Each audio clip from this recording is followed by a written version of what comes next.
لا حول ولا قوة إلا بالله العلي العظيم أعوذ بالله من الشيطان الرجيم بسم الله الرحمن الرحيم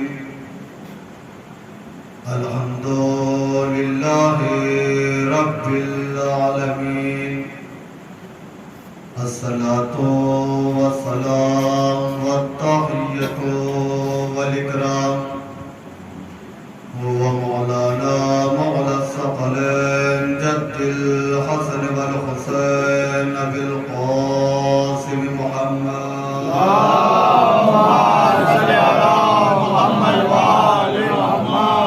أما بعد فقد قال الله تبارك في محكم كتابه الكريم وأصدق الصادقين وقوله الحق بسم الله الرحمن الرحيم والفجر وليال عشر صلوات على محمد اللهم صل على محمد وآل محمد. حضرت محترم بزرگان ملت اور ماتمداران سید الشہداء علیہ السلام، تمام تعریفیں اس وحدہ لا شریک پروردگار کے لیے کہ جس کے قبضہ قدرت میں ہماری اور آپ لوگوں کی جان ہے، اور بعد درود و سلام و محمد و آل محمد اللہم صلی علی محمد و آل محمد. پروردگار عالم کا لاکھ لاکھ شکر ادا کرتے ہیں کہ جس نے ہمیں اور آپ حضرات کو پھر ایک مرتبہ فرش ادا پر آنے کا موقع فراہم کیا. اس پروردگار کا لاکھ لاکھ شکر ہے کہ جس نے ہماری ہدایت کے لیے 1,24,000 نبی بھیجے اور ایک قرآن مجید کی شکل میں ایک ہادی کو بھیجا. اس پروردگار کا لاکھ لاکھ شکر ادا کرتے ہیں کہ جس نے اس کائنات میں ہمیں حسین کا عزادار بنا کر بھیجا. اس پروردگار عالم کا لاکھ لاکھ شکر ادا کرتے ہیں کہ جس نے ہمارے دلوں کو محبت علی سے آراستہ اور پیراستہ کیا. اس پروردگار عالم کا لاکھ لاکھ شکر ادا کرتے ہیں کہ جس نے ہماری شہرگ حیات میں حسین کی محبت کو رکھا. اس پروردگار عالم کا لاکھ لاکھ شکر ادا کرتے ہیں کہ جس نے اس کائنات میں ہمیں فرش عزا جیسی نعمت سے نوازا. اور احسان مند ہیں حسین کی والدہ جناب فاطمہ زہرا سلام اللہ علیہ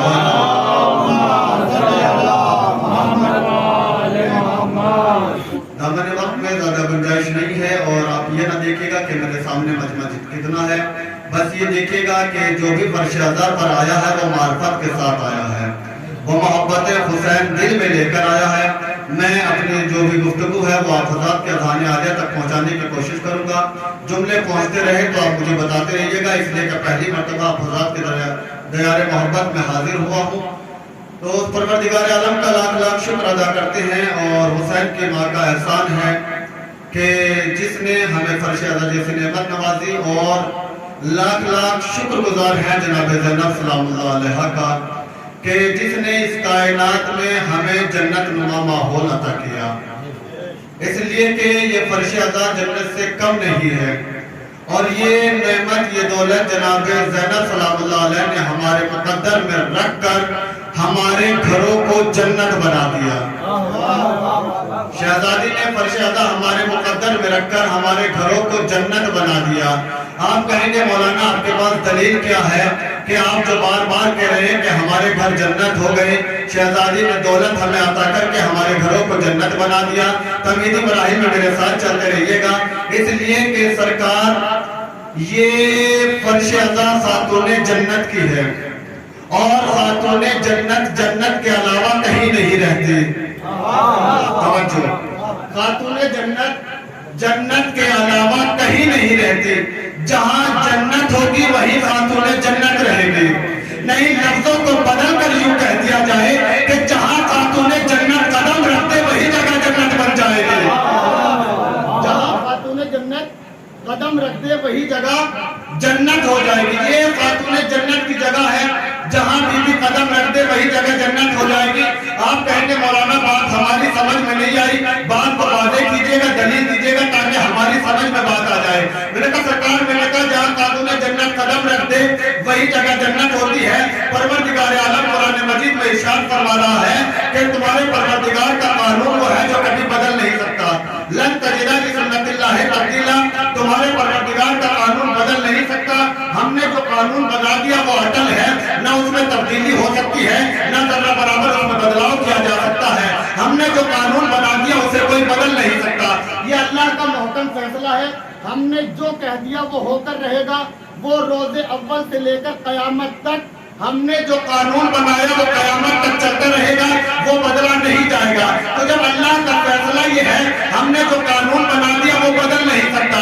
اب ہم نے دیکھا پروردگار عالم نے جناب آدم کو جنت سے نکالا. جب ترک اولا ہوا جناب آدم چلنے لگے. اللہ نے کہا آدم جنت سے تو جا رہے ہو لیکن جنت کا لباس جنت میں رہنا چاہیے. اللہ نے قانون بنا دیا جنت کا لباس جنت میں رہے گا، زمین پر آئے گا نہیں. میں نے کہا پروردگار تیرا قانون بن گیا کہ جنت کا لباس جنت میں رہے گا، زمین پر آئے گا نہیں. ہم نے ایک روز دیکھا، تاریخ کا مطالعہ کیا، حسنین کریمین والدہ گرامی کے پاس آئے. آنے کے بعد کہنے لگے والدہ گرامی کل عید کا روز ہے، مدینے کا ہر فرد نیا لباس پہنے گا. ہمارا لباس کہاں ہے؟ شہزادی نے کہا تمہارا لباس درزی کے پاس ہے، درزی لے کر آ جائے گا. صبح نمودار ہوئی، رضوان جنت لباس لے کر پہنچا. میں نے کہا پروردگار یہ تو جنت کا لباس ہے، تو نے قانون بنا دیا جنت کا لباس زمین پر آئے گا نہیں. پروردگار تیرا قانون تو گیا. اور چاہے پروردگار آواز دے نادان تو نہیں سمجھا. میں دنیا کو یہی تو بتانا چاہتا ہوں، میرا قانون نہیں ٹوٹا بلکہ جنت کا لباس ایک جنت سے نکل کر دوسری جنت میں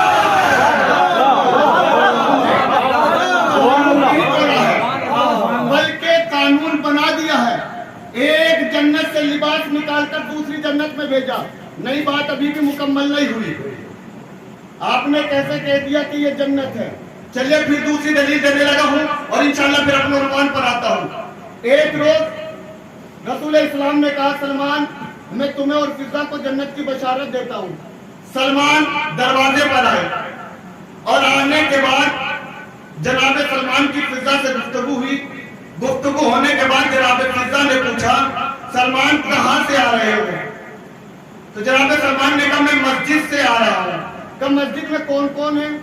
کہ ایک اللہ کا رسول ہے، ایک وہ ہے جسے میں نہیں پہچانتا. ایک اللہ کا رسول، ایک وہ جسے میں نہیں پہچانتا. اتنے میں رسول اسلام گھر آئے اور جناب فضا نے پوچھ لیا یا رسول اللہ مسجد میں کون کون تھے؟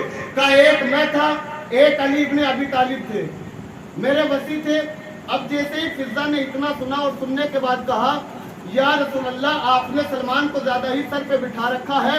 میں نے سلمان سے سوال کیا کہ مسجد میں کون کون ہے؟ تو سلمان نے بتایا ایک اللہ کا رسول ہے، ایک وہ ہے جسے میں نہیں پہچانتا. بس اتنا سننا تھا. ایک مرتبہ تاریخ کہتی ہے رسول اسلام نے سلمان کو بلایا اور بلانے کے بعد کہا سلمان کیا تم نے فضا سے یہی کہا ہے؟ کہا یا رسول اللہ میں نے یہی کہا ہے. میں نے یہی کہا. کہ سلمان کیوں کہا؟ کہ یا رسول اللہ کل آپ ہی نے تو کہا تھا یا تو علی کو میں نے پہچانا یا خدا نے پہچانا.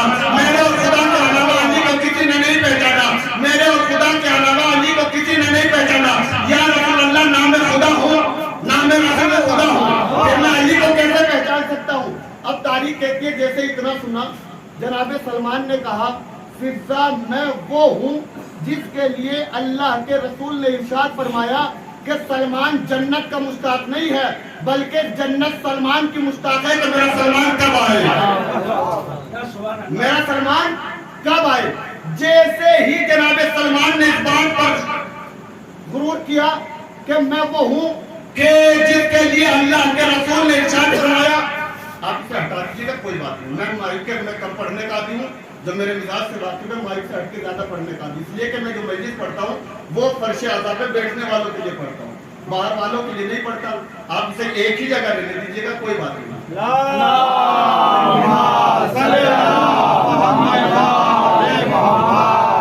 تو کیا کہا؟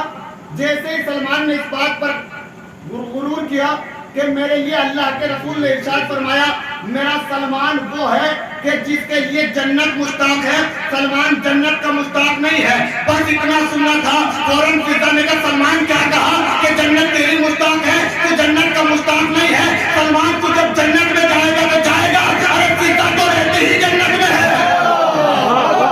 تم تو جنت میں جاؤ گے تو جاؤ گے، لیکن فضا